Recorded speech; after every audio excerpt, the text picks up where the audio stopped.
Sentire Media. Well, hello there, podcast listeners. Quick heads up before we get started on the show today. For anyone dreaming of retiring to Italy, my live elective residency visa workshop is back, and it's better than ever. I'm going live on April the 14th at 1 p.m. Eastern Time. But don't stress if you can't make it live because there is always a replay. Now, this workshop is invaluable and has helped hundreds of people nail their elective residency visa application. And considering how tricky getting this visa has become and all of the myths floating around, this 90-minute session with a live Q&A with me really is your ticket to clarity. I'm going to be diving into everything you need to know, what the ERV is, assembling your documents, and proving your financial viability, plus a whole lot more. You will also have access to my ERV workbook, which is full of templates and tips that has really helped a lot of my clients succeed. In fact, at a recent consulate appointment, a client just wrote saying they said it could take 90 days, but when they saw that our application packet was based on your workbook, they just smiled and said, "Come back next week." So yes, my success rate is 100%, and this workshop will be the best investment for your visa prep. Remember, I only do this 2 times a year, so if you're eyeing Italy in the next 12 months, now is the time to get in. Grab your spot. It's only $67. You're saving $30 if you register before April the 2nd, and spots are going fast, so don't wait too long. If you want some more information, visit us at smartmoveitaly.com/ERV live. I hope to see you there. Now, on with the show. Have you ever dreamt of retiring to Italy, but got tangled in the elective residency visa web? Are you totally confused about comments that you've read on Facebook? Or maybe you're worried that you just don't qualify. Maybe you're not even sure if the ERV is right for you. Well, today is your day, my friend, because in this episode, I'm going to cut through all that confusion and lay out who's really best suited for the ERV. I'm going to get to the nitty-gritty on 2 of the biggest qualifications that has everyone buzzing. The first one is the residential address in Italy, and the second is the financial requirements. Now, trust me on this one, my friends, because the ERV is my specialty, and I have helped get countless people out of jackpots, help them get their visas, and on the plane to Italy. So stay tuned as we learn the truth about the elective residency visa. I'm Samantha Wilson, Chief Dreammaker at smartmoveitaly.com, and this is A New Life in Italy, a show where each week I take you behind the scenes of what it's really like to move to Italy, introduce you to some fascinating people, answer your questions, and show you how starting a new life in Bel Paese is possible for you.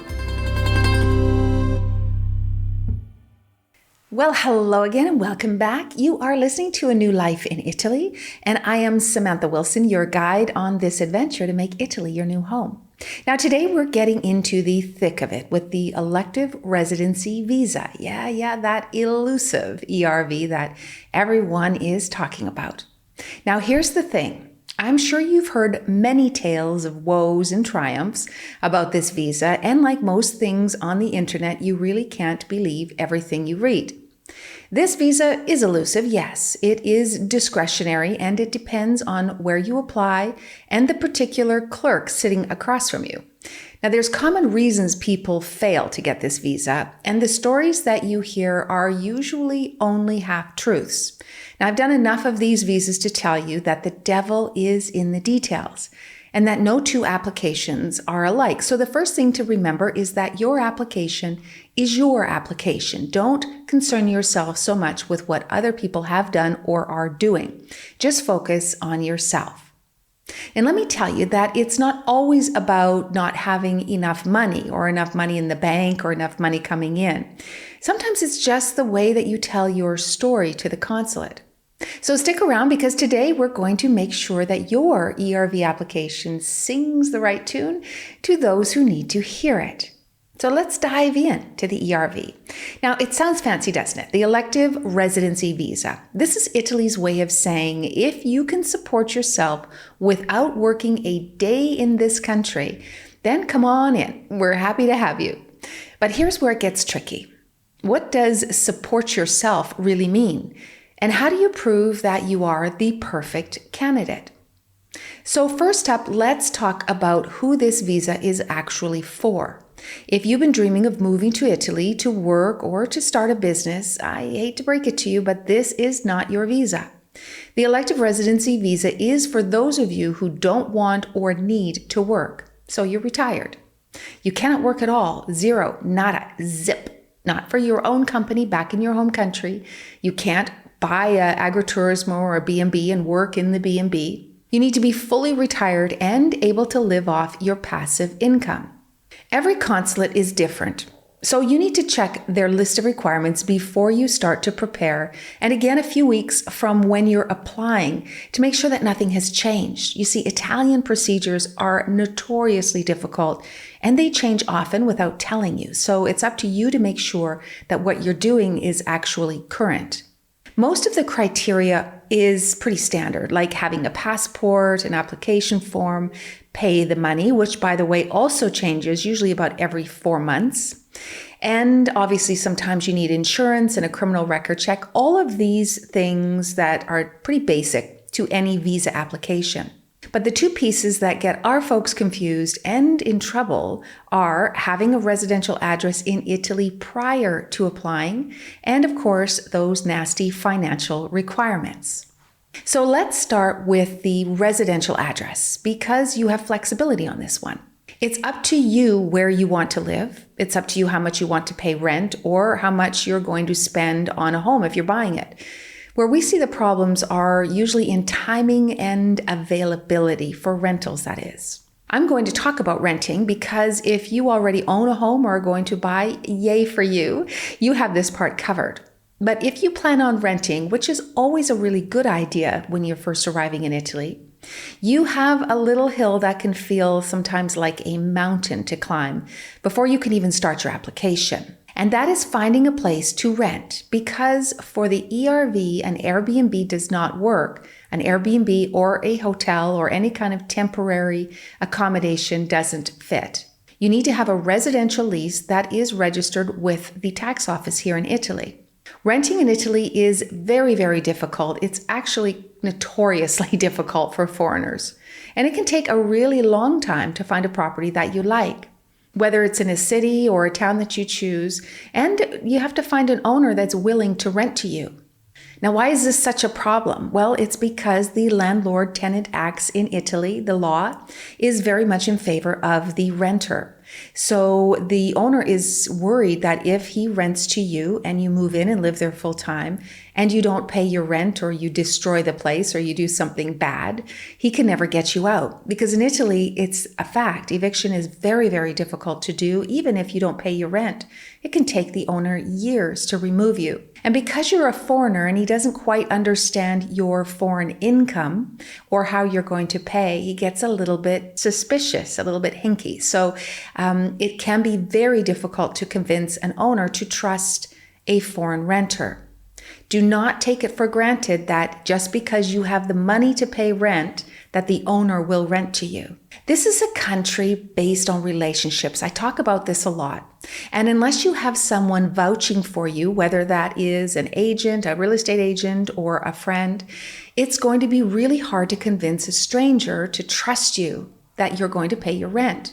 I strongly recommend that you use a rental agency to help you.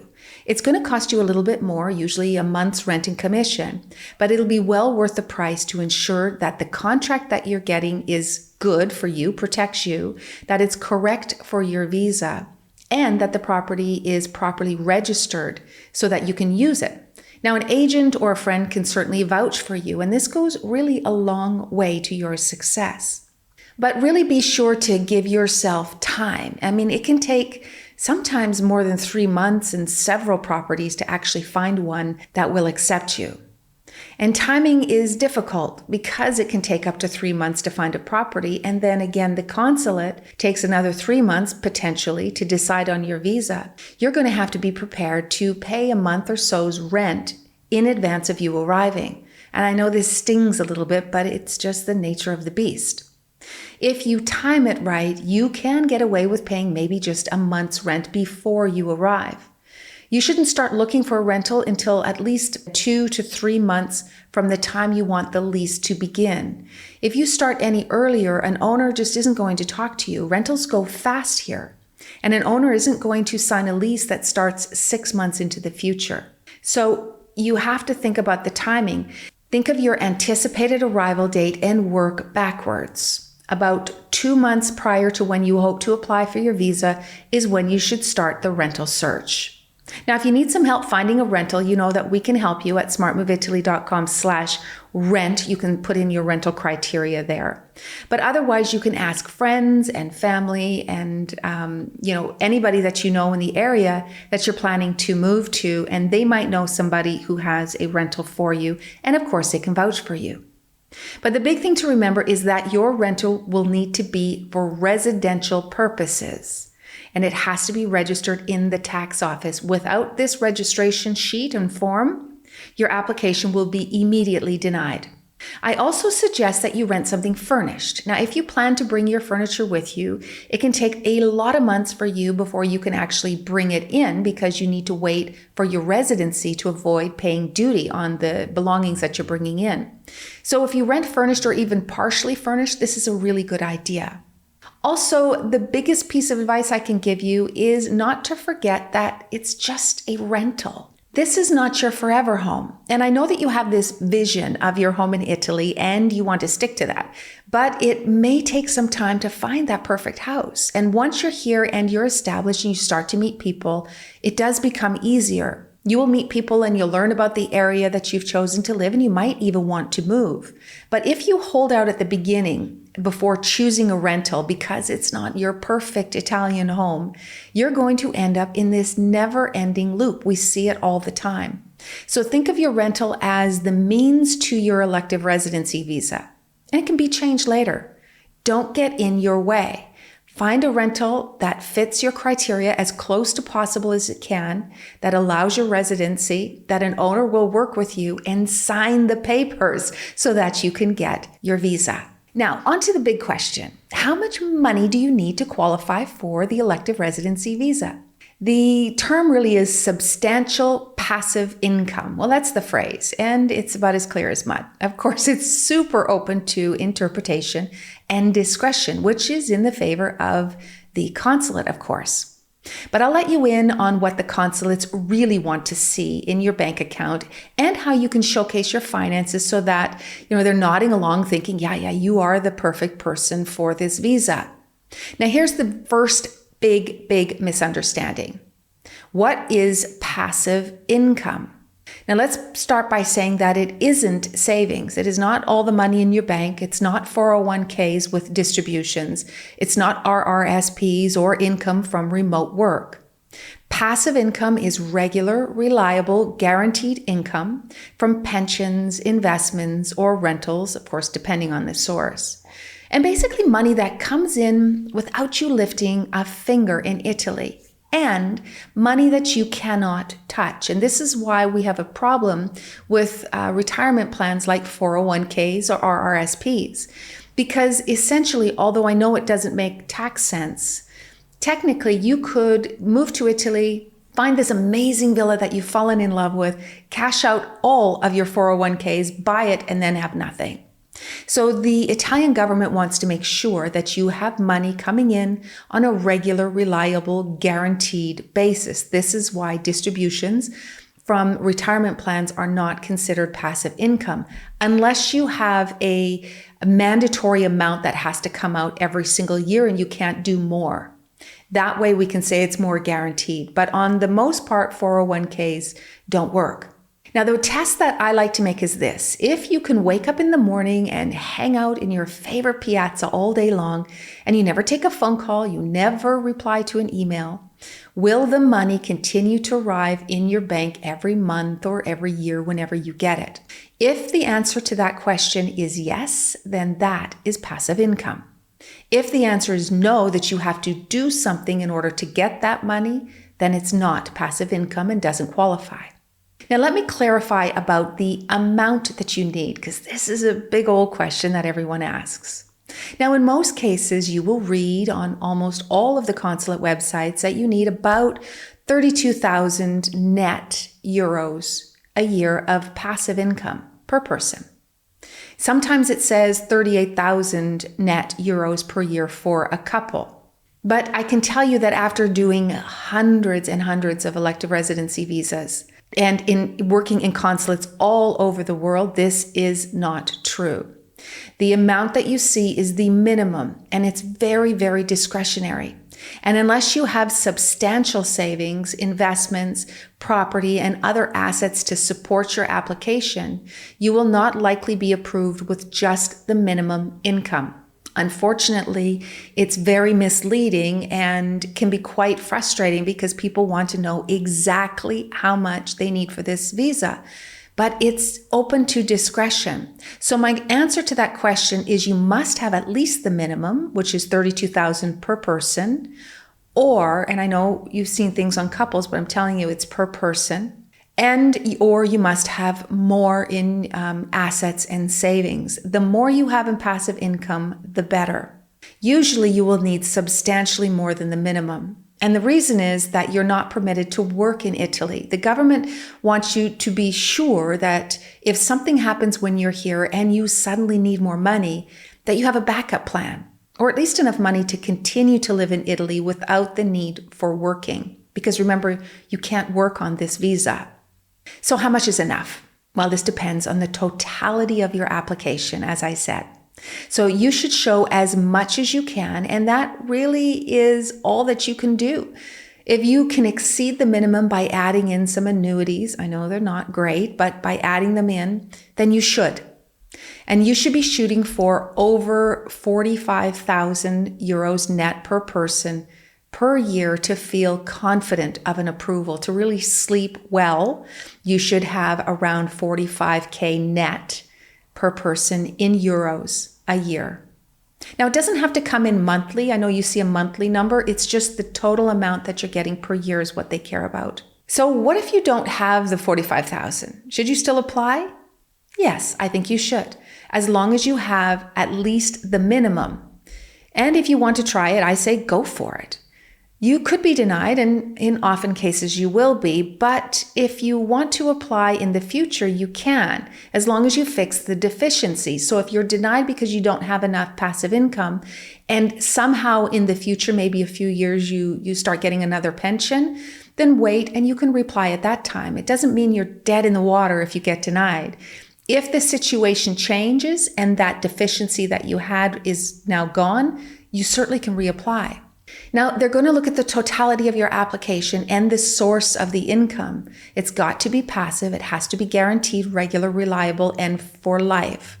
So please, if you're on the line and just meet the minimum, do not sell your home and everything you own until you know that you're approved. And I know that sounds like common sense, but I can tell you that we receive phone calls from a lot of people who are in this position. They just assumed that they would pass the visa, that it was an easy thing to do. They sold up everything, living in a rented apartment, really have gotten rid of all their stuff, ready to move to Italy, and they've been denied. So it's really good advice for anyone applying for a visa. Don't take it for granted that you will be approved. This is a tricky visa, and there are a lot of denials. So make sure you always have your plan B. So what's the secret to a successful application? How do you make your application stand out? I'm going to tell you. Because it's not just about showing that you've got passive income and cash in the bank. It's about painting a picture of your life in Italy. I'm talking about where you're going to be living, how you'll spend your days, and why Italy is the only place for your retirement. Don't underestimate the importance of the cover letter. That is the secret ingredient. I've had clients tell me that consulates specifically told them that our cover letters are the reason that they quickly got a yes. And even if your consulate on the list of requirements does not include a cover letter, include a cover letter. It is super important. But be careful not to get too emotional in your letter. So pepper it with your why, of course, but remember this is a visa office and they really don't care so much about your family history. And of course, the trip that you went on when you were 8 years old, picking olives with some old woman in Sicily. They want to believe that you are prepared for the move, that you have thought about how your new life in Italy will unfold and what you've done to prepare. Maybe that's language lessons, for example.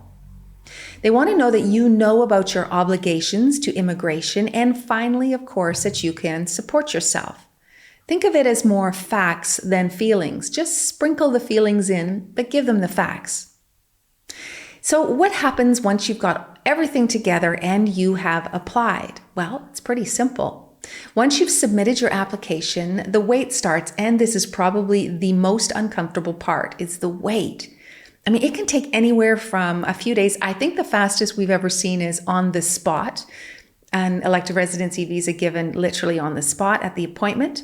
And the longest we've seen is just over 90 days. But this is more post-pandemic times. We're seeing a little bit faster now. But it can take a long time. And during this time, the consulate has your passport, so you can't travel in the interim. So you are stuck. So make sure that you plan this properly and that you don't need your passport while you're waiting for your return of your visa. Now, there's nothing that you can do to speed it up. You simply have to wait. And we get lots of people saying, please, can you help me make it faster? And I'm sorry, we can do a lot, but we cannot push the consulate to move faster than they can. So if you don't hear back, though, after 90 days, you can certainly email them and ask them what's going on, but do not bother them before this time has passed. Just get busy doing other things and wait for your time to pass. Hopefully, it won't be too long. Now, 3 things are going to happen at the end of this wait period. One is you will just be denied, but this isn't usually what happens. If you're going to be flat out denied, they're usually not going to accept your application when you arrive. They're just going to turn you away.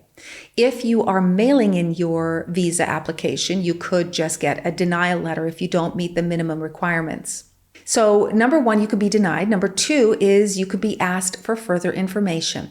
And this can happen sometimes. If you haven't built your application correctly and haven't shown your passive income in the right way, or they have questions, they will give you some time to fix it. And in law, you have 10 days to reply and fix those deficiencies. If you can fix them, you fix them and you reply, and then hopefully you'll get your visa.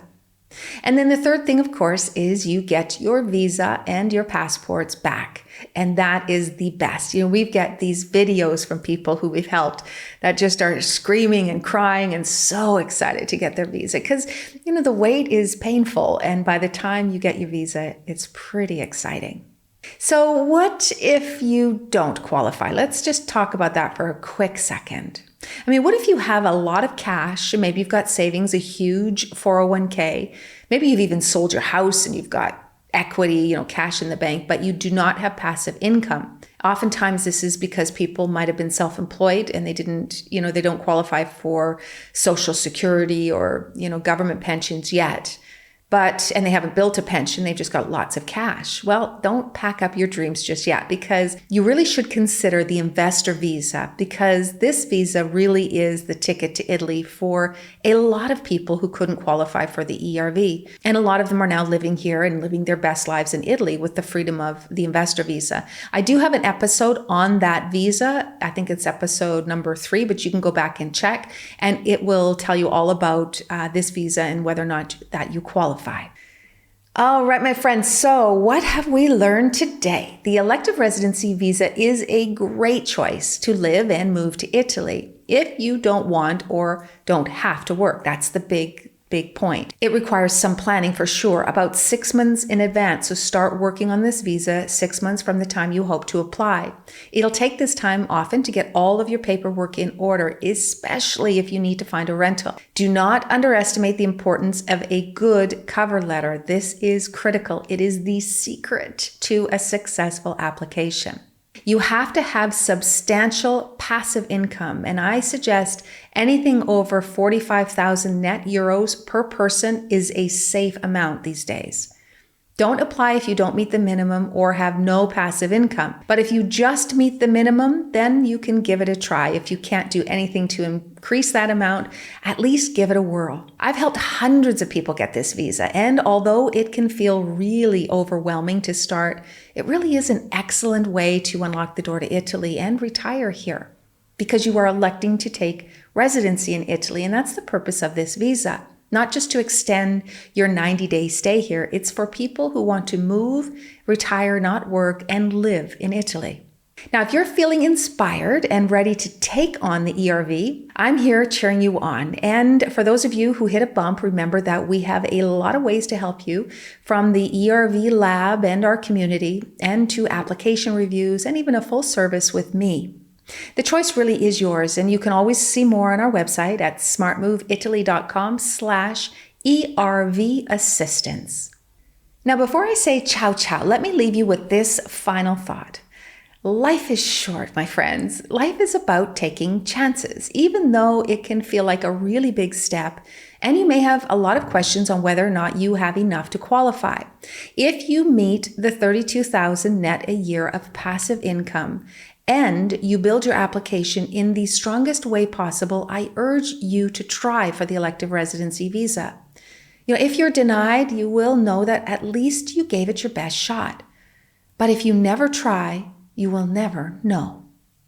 Thanks for hanging out with me today. I am looking forward to our next chat, where we'll explore more ways that you can move to your new life in Italy. Ciao for now.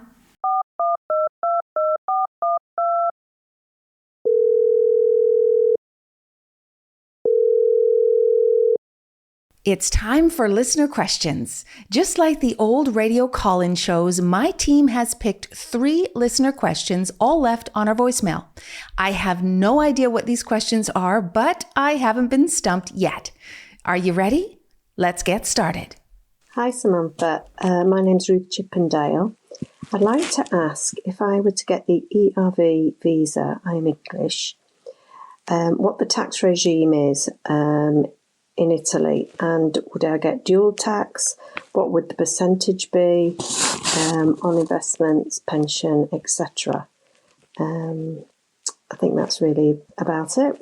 I just need to plan ahead before I apply for the ERV. Obviously, I'm a UK resident, so I need to compare with what I'd be paying in the UK as opposed to Italy if I moved there.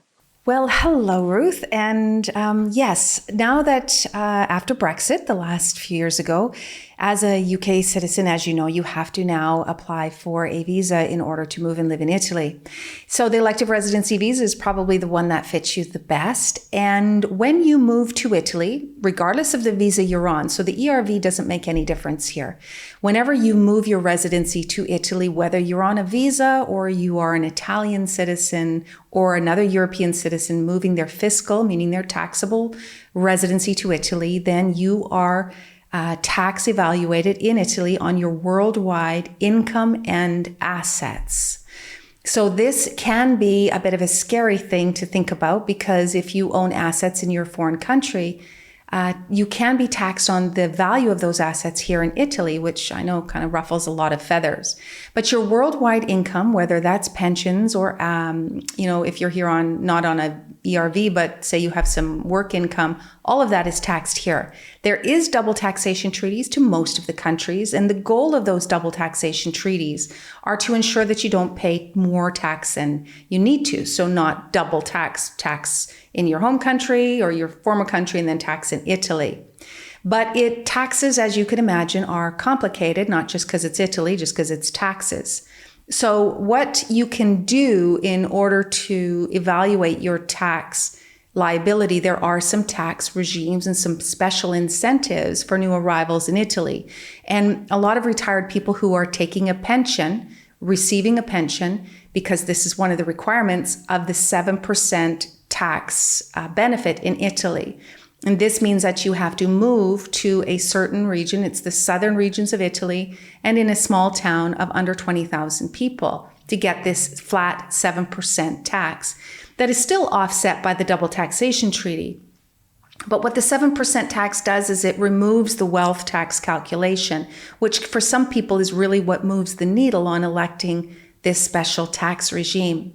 So the elective residency visa itself isn't making an impact on your taxes. Because you're going to be doing the elective residency visa, this leads me to assume you have a pension. And because you have a pension, you could probably benefit from the 7% zone. So where you choose to live is what's going to make the difference for you.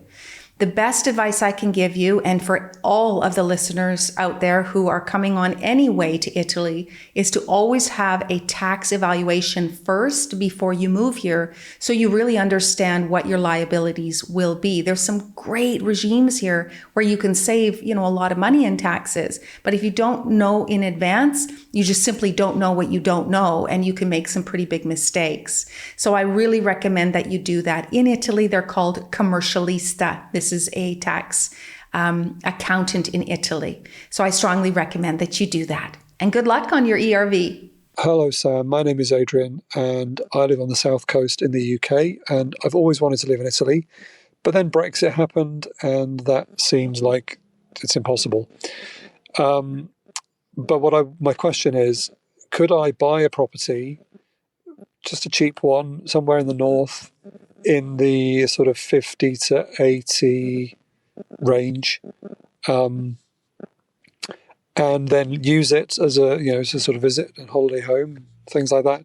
But then when I'm not there, put it on Airbnb. So could I buy one as a sort of investment / business opportunity, I suppose? But then, that's really my question. Can I be earning money with a property on Airbnb if I live in the UK? I'll be interested to hear what you have to say about that. Thank you. Ciao. Hi, Adrian. A really good question, and I feel for you for the Brexit. I know that changed a lot of plans for a lot of people. A visa might be possible for you maybe later on, but for now, your question is whether or not you can buy a property and not live in it here in Italy and earn revenue from it. And the answer is yes, absolutely. As a British citizen, you can. There are some nationalities that right now are not allowed to buy a second home in Italy, but a British person can. So yes, you can buy yourself a small apartment, fix it up, and put it out on Airbnb and earn money. The thing you have to think about is the income that you earn in Italy will be taxed in Italy because it's Italian sourced. But there's nothing to prevent you from doing that, and nothing to prevent you from starting a little business with investment property. There's a lot of people that do that. Rental properties in Italy, depending on the location, can be really quite lucrative and good business ideas. And some of them are more seasonal than others. But I think you should give it a go if you can, because not only can you use it for yourself, but it is very possible that you could earn enough money to not only cover the expenses and the costs of the property, but also pay for all of your vacations here as well. So I say go for it. There's nothing stopping you. Hey, Sam, this is Brian in Portland, Oregon. I've heard that working with contractors in Italy is much different from working with contractors in the US. If I'm doing a home renovation project in Italy, what should I expect? Oh, such a good question, Brian. A lot of people have this dream because they see advertisements for properties that are so cheap that you think, oh my goodness, I'm going to buy this house, spend a few thousand to buy it, and then just renovate it. It seems simple enough. But in Italy, it can be a challenge. I think trades and construction and renovations generally anywhere in the world, it's hard to find somebody that you trust and that will, stay within budget and do what you want. But when you're in a foreign country where you don't understand the language and you don't understand the permits and the laws and the restrictions, which there are plenty here for certain buildings, it becomes even more complicated. What I recommend, first of all, contractors should you should try to hire locals to do the actual work, the physical stuff, because they know the materials, because every region has a little bit different in materials. So they know the materials, they know the suppliers, they have an inroad often to the planning department as well. So it's good to have somebody local, but you should also always have a property manager that speaks perfect English, if English is your language, perfect English, and is able to be the go-between between you and the actual job.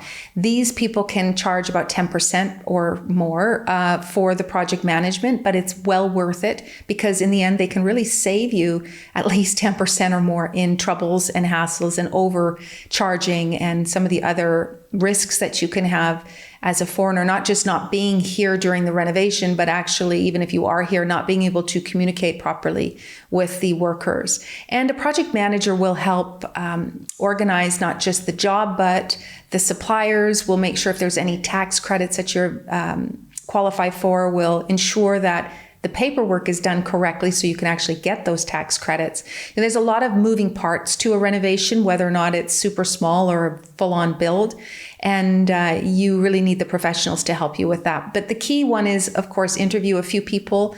Find the one that you really can communicate well with. Again, the language is important, but also that they really understand what you're trying to do and that they're willing to keep you posted and apprised of what's happening while you're not here. This is all really important. The best advice I can give is you really need to, even if you have a project manager, you need to stay on top of it. You really need to be informed all the way along the process so that you get what you want at the end of the day.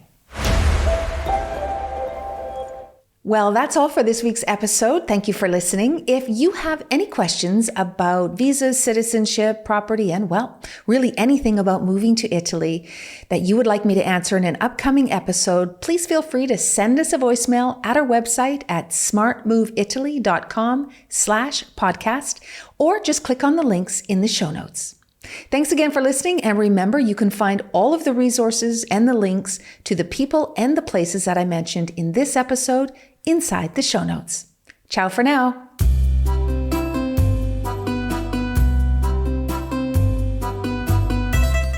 A New Life in Italy podcast is a production of Sentire Media, created and hosted by me, Samantha Wilson. Production by London Nero, and with special thanks to Ali Frothingham, Sofia Pisana, and the entire team at Sentire. Follow A New Life in Italy wherever you get your podcasts. And hey, if you're thinking of moving to Italy, whether full-time, part-time, or for a lifetime, come and see me over at smartmoveitaly.com and we'll help you get here and start living your best life. And don't forget, if you love this episode, please rate and leave a review. It's much appreciated. I can't wait to meet up with you again next week, same time, same place. Ciao for now.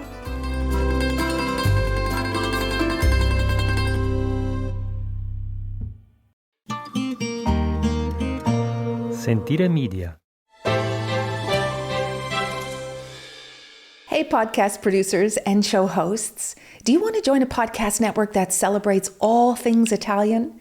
At Sentire Media, we understand the allure of Italy and its unique culture.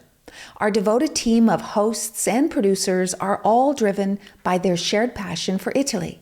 And we work tirelessly to create the best lifestyle podcasts and content that will whisk you away to the very heart of Italy. With us, you can savor the mouth-watering flavors, get lost in the stories from the past, break down the cultural barriers, and truly immerse yourself in the vibrant traditions of this intoxicating country. If you have a great podcast idea or are already in production and would like to join Sentire Media, head over to sentiremedia.com, that's SENTIRE media.com, and find out how to submit your show.